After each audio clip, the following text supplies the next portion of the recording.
See the DC. Yes. Okay, good evening all. Get to the comments, please. Yeah, if you'd get, yeah, and then just get my glasses, please, Carl. Thank you very much. It's nice to be home. Not home, but home away from home. Are we going to go with the American move? I think we are. Yes, sir. We have to. We've got no... And I've got the guy who's arranging the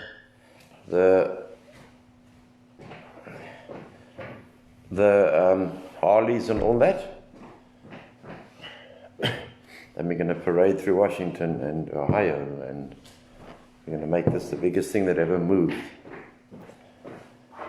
Good evening all. Good evening those who have so far online. Johan. Hi Teresa. Hi Cheryl, my friend. Hi Cheryl. Felicity, sorry, I haven't got my glasses on at the moment.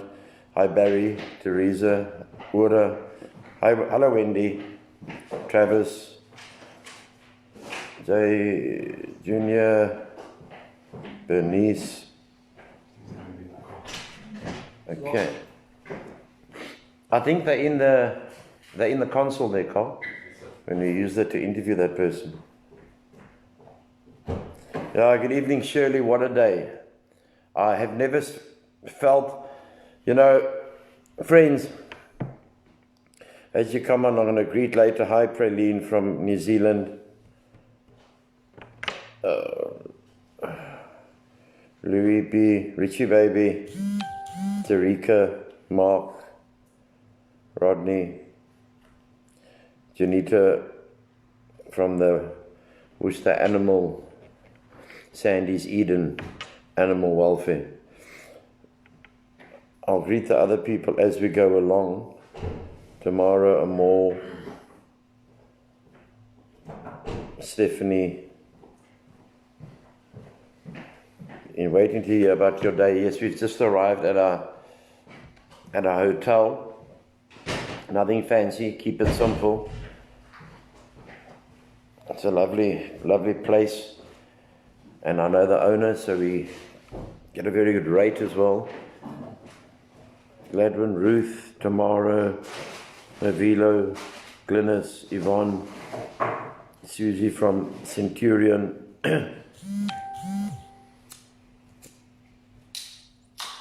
Okay, hi Bernadette, Tane,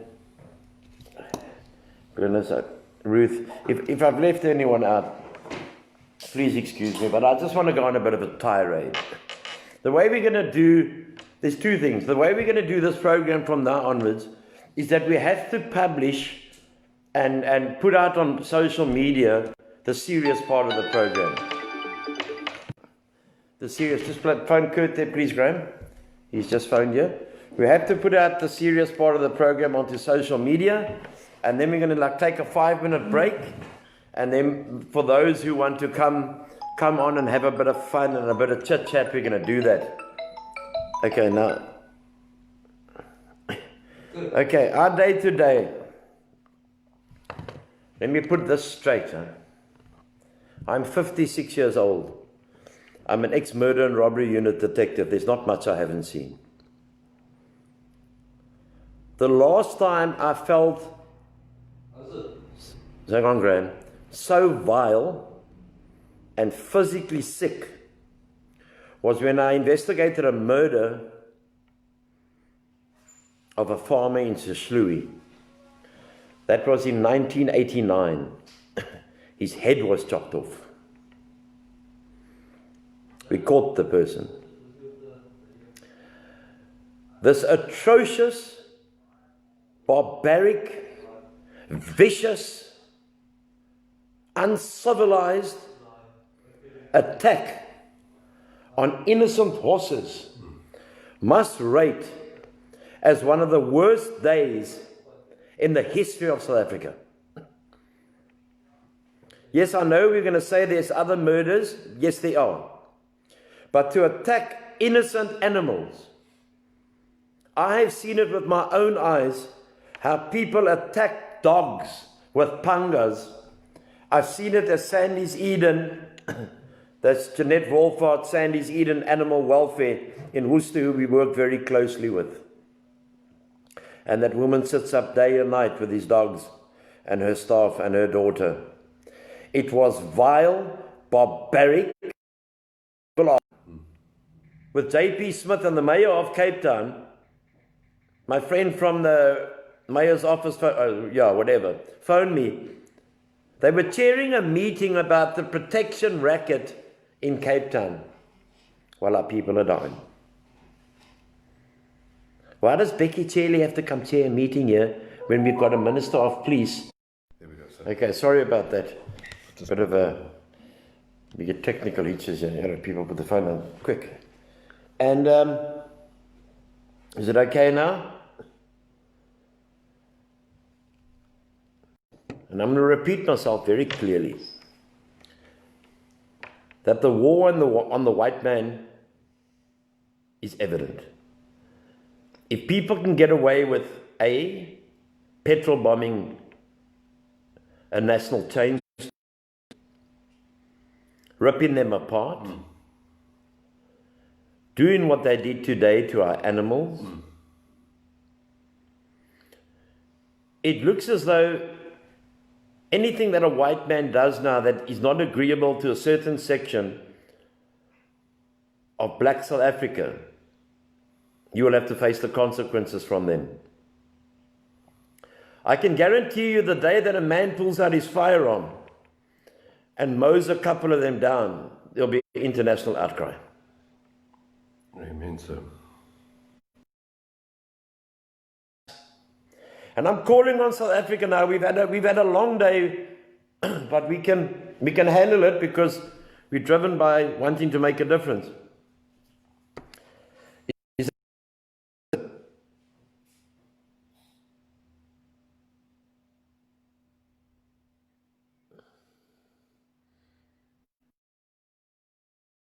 Realize that we're at war.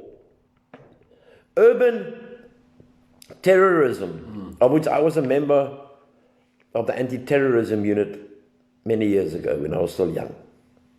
Urban terrorism is very hard to curb because it happens sporadically, it happens at different places all the time, and it happens when people are full of Niopi.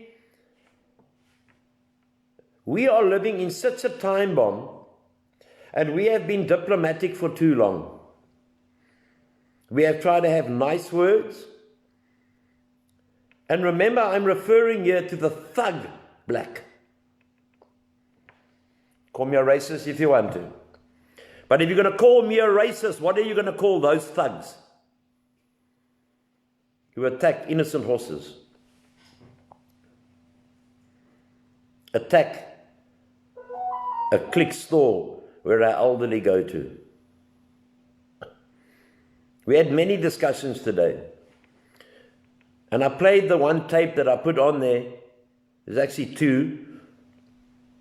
But the one tape of the woman who says, the black woman, who is shocked by what is happening to the farmers. Because her words were, we can take the soil, but we don't have the equipment to farm. It was her words, not my words. She was a middle-aged black lady who works for the department of whatever department she works for. So, Malema said a couple of days ago, occupy the streets, occupy the houses, occupy whatever you want to occupy. So the youth that are doing this occupying, these unemployable thugs, they are too lazy to work. They are too lazy to do anything but cause mayhem because they've been promised probably houses, cars, microwave ovens, etc., etc. So I want to, my friends, even my friends who are online now who recognized us today and came up and shook our hand and said thank you, I appreciate that, and Carl appreciates that. You got the uncle in the cell phone shop. Albie, thank you very much, Albie. It means a lot to us. And I want to make a call to South Africa that after this video, like I said, we will have our chat, we will finish this video, post it, and then we will have our chat. Because we have to get this out to the world. And then we will have our friendly chat and a bit of banter for wind down for what I believe is one of the worst days in the history of South Africa. Because the people have still got a voice. Our animals do not have a voice. And I'm not some funky donkey animal, but I love animals. My dog was my best friend.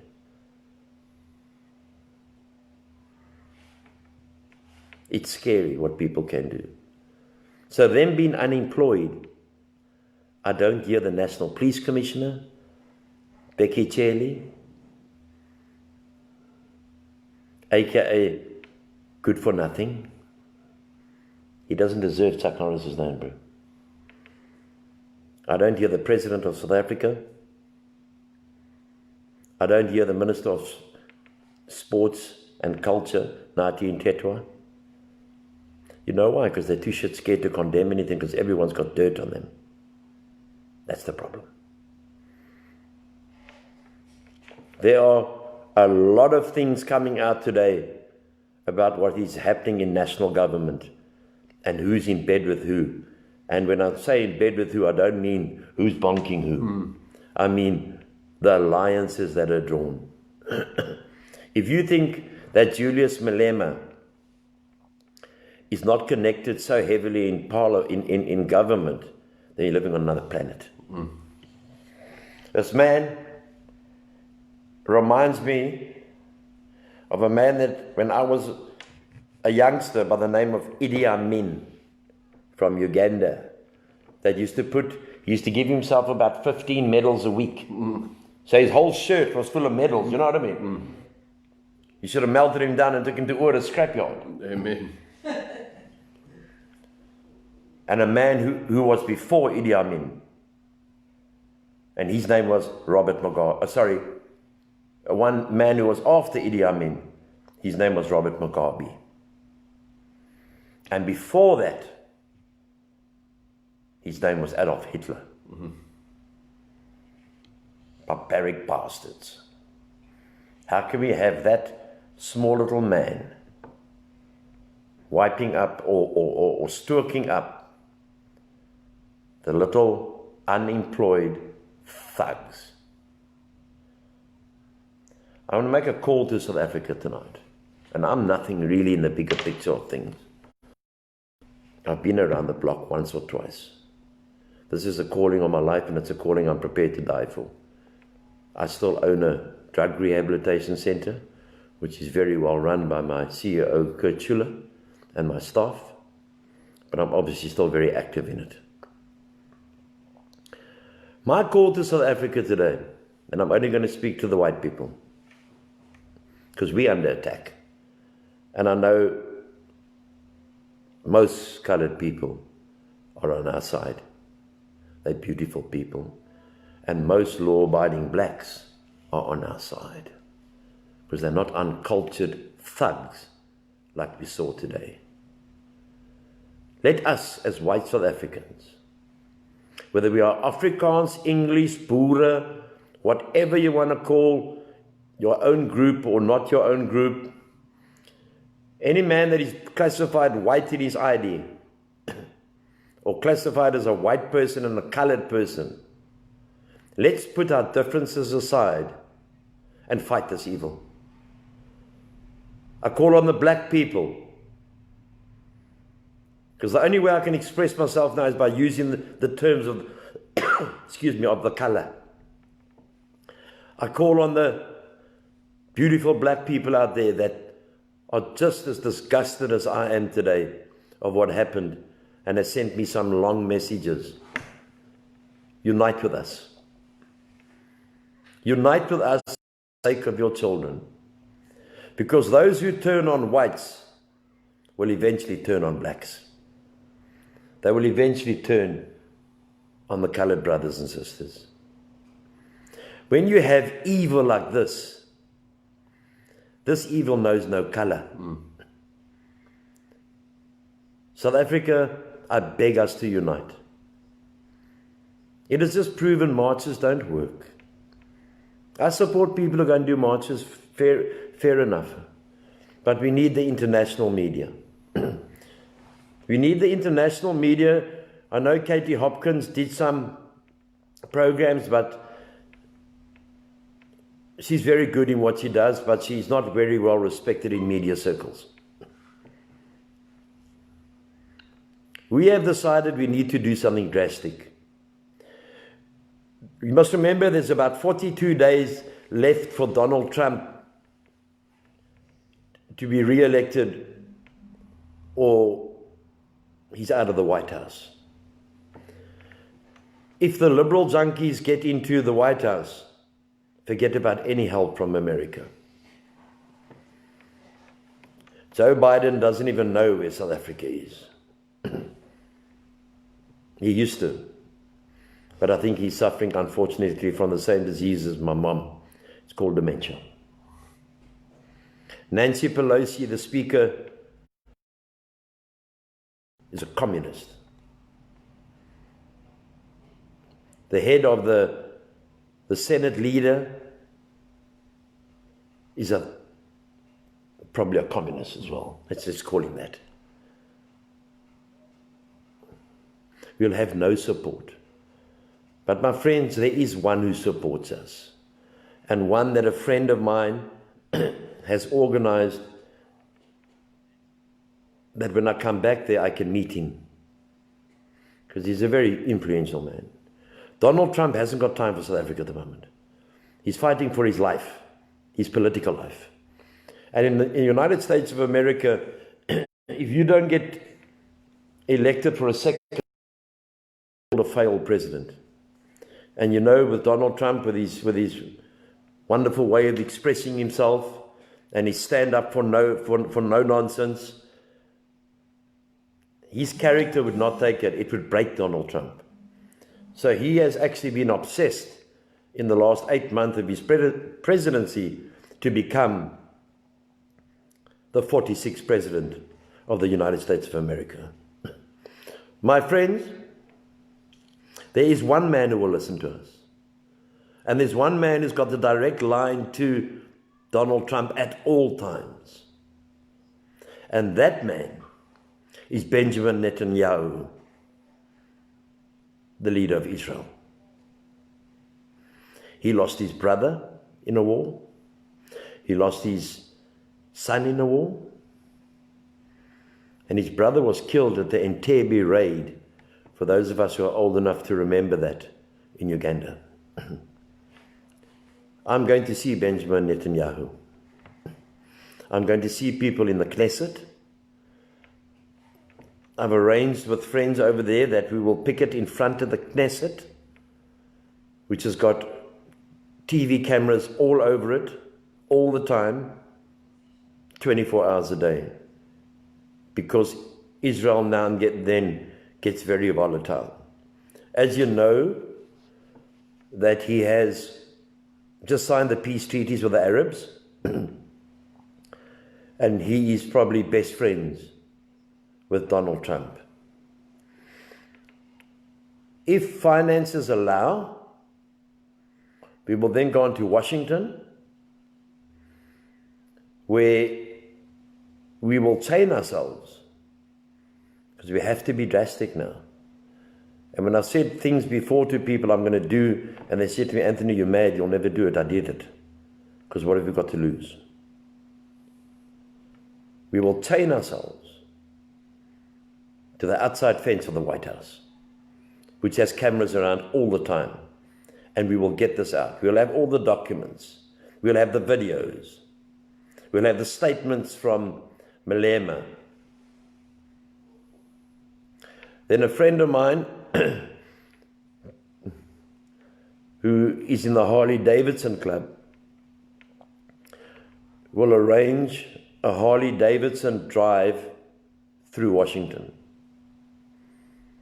It will not carry, the people will not be carrying the South African flag. They will be carrying photographs with the eyes blacked out and for respect for the dead. And hopefully we can get permission from the loved ones of the families right around Washington. My friend has promised me that we will then go to New York. I've been to New York. So I'm not going on a holiday, I'm going on a mission. And I've decided that after a long consultation today, when myself and Graham and Carl sat down for a small breakfast this morning and decided we're meeting a lot of people, we're engaging with people, we've got a lot of people online, we've got a lot of people on different social media forums where our videos have been looked at 400,000 or 500,000 times, is that the three of us are going to go. And everything will be live streamed back to our friends in South Africa. I can guarantee you it will be no luxury holiday at all. There will be no holiday. We'll be staying with a friend of mine in Israel, a very well-connected friend. And we will be staying with friends of ours in Washington and New York. Something drastic has to be done. If we're going to talk, and we've sent Donald Trump emails, but the reason he's not answering is what I said per se before this. He's concentrating on the campaign. Previously, people, well-known people, including a well-known singer, were going to go to Washington, and they did not go.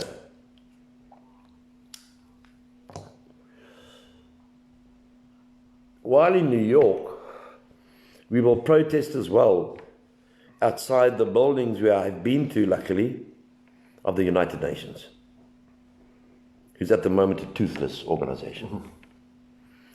Something drastic has to happen so badly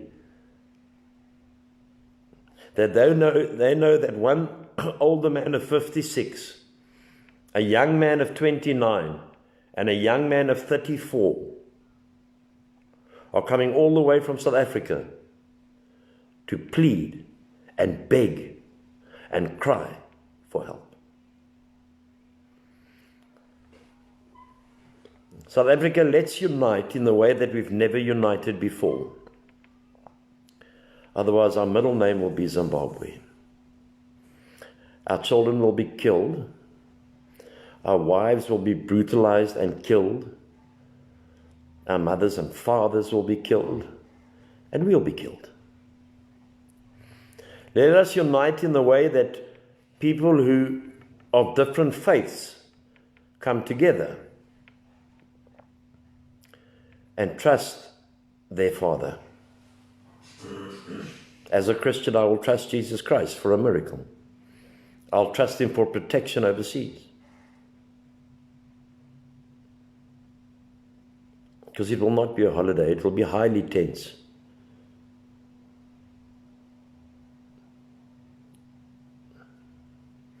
It will be, I believe,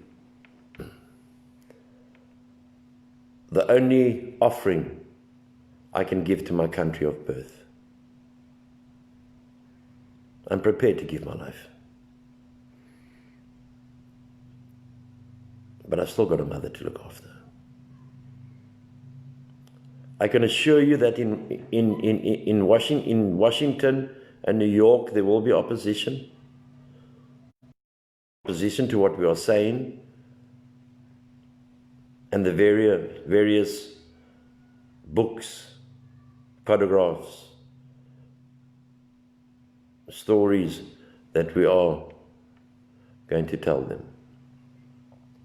I believe that God opens doors that no man can open. I'm living proof of that, and so is this man sitting next to me. We were both enslaved to drugs and alcohol. Yes, sir. I, by the grace of God, am now 16 years sober, coming up 16 years sober. This man is now my PA. He never thought, after the long road that he went down, that he'll one day be in a position to fight for his nation. Amen, sir. We cannot do this without international support. No one in Africa is going to support us. There was once said by a cabinet minister,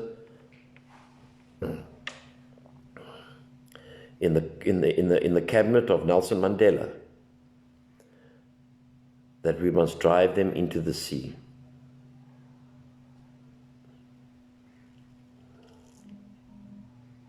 We've got beyond a joke. We've got beyond that this may happen. This is happening. We're at war, my friends. We're at war against a minority of thugs. And they just happen to be black. And the black people I know, and I'm not trying to compromise, or patronize, are beautiful people who want to bring up their children in peace and harmony. And at the end of the day, my friends, all glory from my side will not go to Carl and to Graham. It'll go to God. Amen. Because God's going to do something so miraculous. He put it on my heart, and He's put it on all our hearts today. Come guys, what are we prepared to sacrifice for our country? If I march to Parliament, they're going to laugh. The death threats we're getting are overwhelming.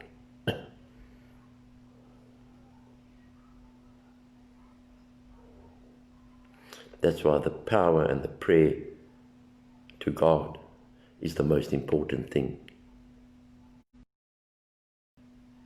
We need to protect. And I like to refer back to Donald Trump. And please don't get me wrong, think I'm comparing myself to Donald Trump, not at all. I think he's got a couple of more rand than me or dollars. It took a non-politician to rattle the cage. Even though I've been in politics, and it's a filthy game. I'll ask you today, my brothers and sisters, where's the political parties you voted for in the last election? Where are they talking to the people? Where are they standing up to be counted? In Parliament, it's easy to say something to someone because there's parliamentary privilege, where you cannot be charged if you say something derogatory to a person within the halls of Parliament. But outside, if you say the same thing, you'll be charged. This to me is my last throw of the dice. I believe my friend in Israel. I've been to Israel 3 times. I've got a lot of friends there. And I believe when he says to me he can make an appointment with Netanyahu, I believe him because he's got no reason to lie to me. He said it in front of you, Carl. That's right, sir. And in front of Graham. It's the last throw of the dice for what I can do for South Africa. If I don't succeed, at least I can say to my children, your dad, he tried. And he tried his best, 18 hours a day. May we never have a repeat of what happened in Port Elizabeth today. It has disturbed me greatly. I'll keep, and Carl will keep you up to date with our arrangements, when we're going to leave. We'll often have to make inquiries of when the man can arrange the meeting. He does stay in Tel Aviv. And we will live stream at all times. Even if I must live stream every minute I'm awake to show that we're not playing games. This is to save our country. This is what I can offer the country. This is what I'm prepared to offer the country. My business or MPO or whatever you want to call it. The rail drug organization, anti-drug organization, the rail organization, the drug rehabilitation center have got wonderful staff in place. I selected good staff. I've got a good CEO. I've got good managers, good pastors, so I can go freely. And I know that I will go with the full support of my mom. My mom would have expected nothing more or nothing less. Nothing less from her son. I know my mom has very lucid times, even with the dementia. I know that my mother, when I speak to her about it, will tell me to go, my boy, because I know my mother. We're not weak people. I have a very strong mom. I had a very strong father. And I have very strong faith. So my friends, before Carl speaks here, it's my last throw of the dice for my nation. And I will keep you up to date with everything. Please pray for us. Please keep us in prayer for the next a week or so before as we arrange things. Because the God I serve, and I'm no angel, none at all, but the God I serve can open up any door. Any door. And I was called into this ministry in 1988 and told what you will one day do. My calling is coming into fruition like it did with my drug rehabilitation center. Successful drug rehab. Because we are real there. We were voted a couple of years ago by government, which means nothing today, as one of the finest rehabs in South Africa. Because of that rehab, we take the man off the streets, and half of those people staying at that rehab are staying on my account, on my farm. It's 5-star. It's beautiful. But we don't believe in drying someone out for a couple of weeks and putting him back where he comes from. It's a 6-month program, and then we try and get them work in the town of Worcester. Before COVID, or the Chinese virus, we had 12 people of that program working in Worcester. We teach them panel beating. We've got grow tunnels. We teach them how to grow vegetables, because that is the future of our country, of our lives. And we teach them 2 things of the most important thing besides God. We teach them absolute respect and discipline. Anyone who's been to my farm will know when they come on there, it is spotless, and everyone gets treated, no matter color, creed, or breed. In my life, I have spoken, given talks all around the world, given talks all around South Africa at schools, colleges, technicons, corporates, on my life story and on addiction. And 90% of those talks were for the previously disadvantaged schools. Yes, sir. So, my dad always taught me, my boy, when your house is in order, go do what you must do. So this is the last throw. As I said, if I don't make it and don't do it, someone else can try. But the time and the clock is ticking. The winds of change are happening quickly in South Africa. As the great Winston Churchill said, we will never surrender. We will never surrender. But we can't sit on our backsides and expect South Africa to change. No politician in this country will change this nation ever. But who can change this nation is the people of the nation. Because the people on the ground are far greater than the people in power. Who needs a COVID virus, Chinese virus, with graves dug?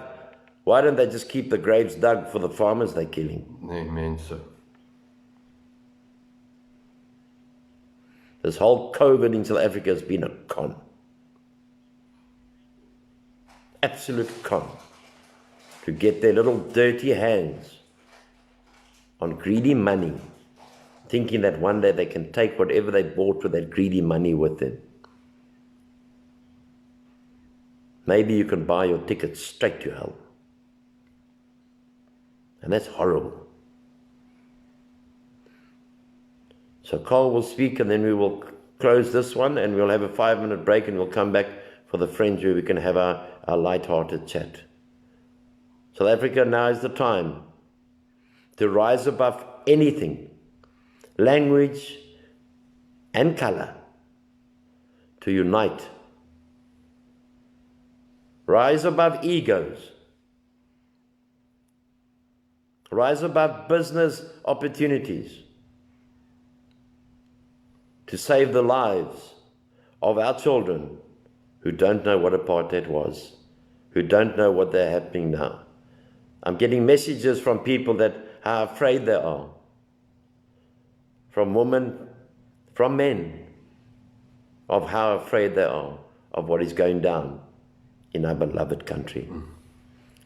Ladies and gentlemen, what we are going to embark on is a crusade for change.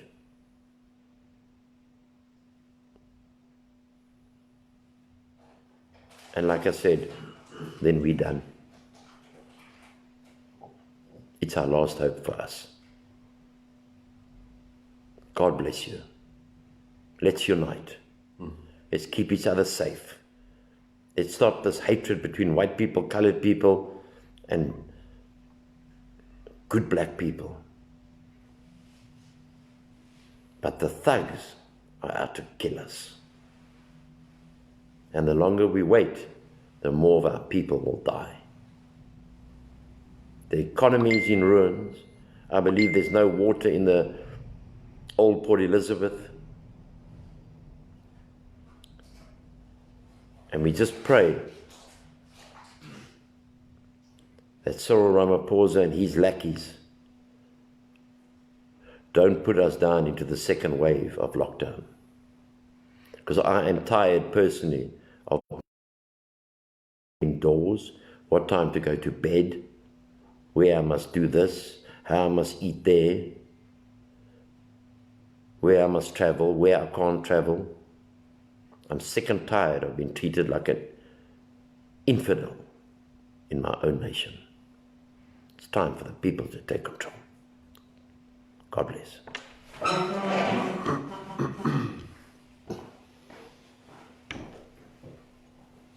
Thank you very much, Mr. Hall. Thank you, everybody, for joining us. Yeah, I think, again, just to Mr. Hall, thank you very much. Those were incredibly powerful words. I think I can second the reality that, you know, we started the day, we got underway with what we set out to do, and before you know it, the story obviously broke. And I have to confirm for everybody that Mr. Hall was obviously incredibly, you know, he think tank began. I think in the short time that I've known Mr. Hall, I've come to realize that he is most certainly a man of decisive action.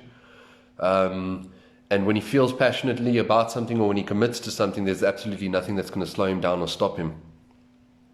And, you know, if I think of my own experience coming to Rail or getting to know Mr. Hall, you know, and at the very beginning of my dealings with Mr. Hall, I used to listen to his views and his opinions on the political landscape of this country, and I was, I think, being a little bit wet behind the ears and unknowledgeable in terms of what was really going on because of my past. I was always on the fence. I didn't disagree with anything that Mr. Hall had to say, but I just really didn't have the information.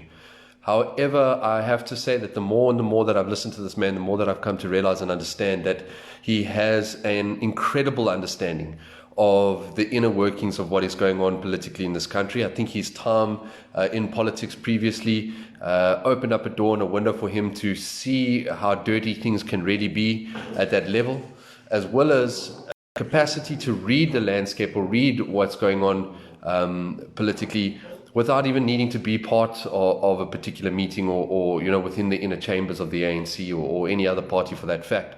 And I think I also just want to reiterate what Mr. Hall has spoken about. I stand corrected, but my limited knowledge of history tells me that once upon a time Hitler was a man whose Nazi party was relatively unknown, was not really recognized before taking power, and was not so different to what we see in the EFF today. Extremist thoughts and extremist opinions that nobody ever thought was really going to cotton on and reach a point where it would take over. And before Germany knew it, they were in the grips of a madman who had obviously only one. I think that it's easy to be in two places, to believe that surely within this new South Africa and this new democracy, we're never going to see ourselves there. But I have to say that I agree with Mr. Hall completely. When hordes of people are rocking up on a private property to slaughter an animal, fueled or inspired attack, I think for all of us, it really leaves us stuck in a position of fear, in a place of what happens next. Is this what it looks like just before civil war breaks out in the country? Is this what it looks like just before individuals have to arm themselves and be prepared to protect themselves? Because as far as Mr. Hall and myself are aware, very little was done by the police in order to intervene or put a stop to what was busy going on. I think I want to take my hat off to Mr. Hall in terms of his courage and his commitment to this cause. I think the plans that he's mentioned here and that were discussed today and that we're planning on moving forward with are not extreme, but are equal to the force that is required to attempt to have some sort of international intervention in regards to what is happening here on the ground. And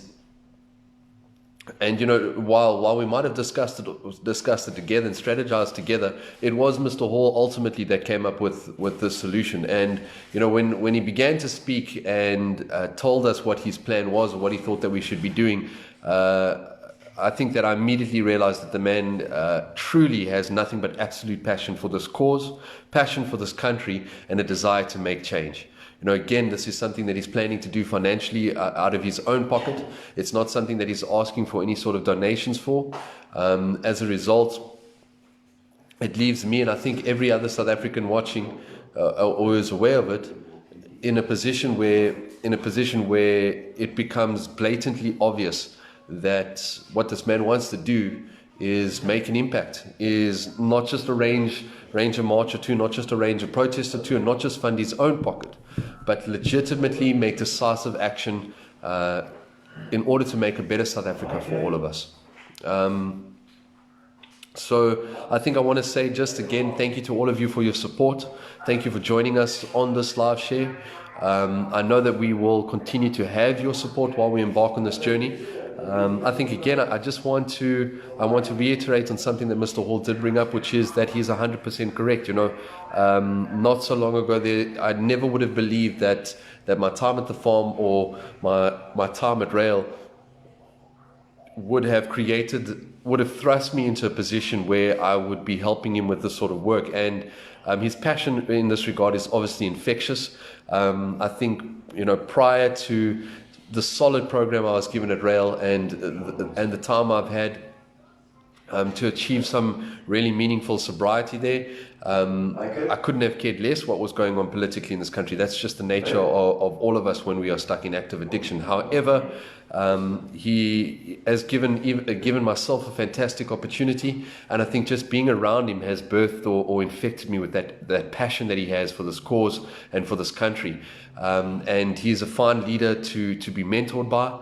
He's a fine man to attempt to walk in his footsteps or follow in his way. And I'm only but grateful for all that he does for all of us, for myself as a recovering addict, for all of us at Rail, and then to the greater platform, which is all of us within this group and within this movement who wish to see change.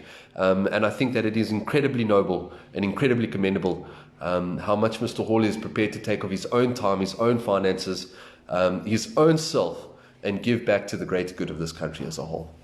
So, Mr. Hall, thank you very much, and thank you very much for joining us, guys. I think, as Mr. Hall said, we're going to take a small break, and then we will be back shortly, and we can maybe have a little bit more of an interactive discussion or something along those lines then.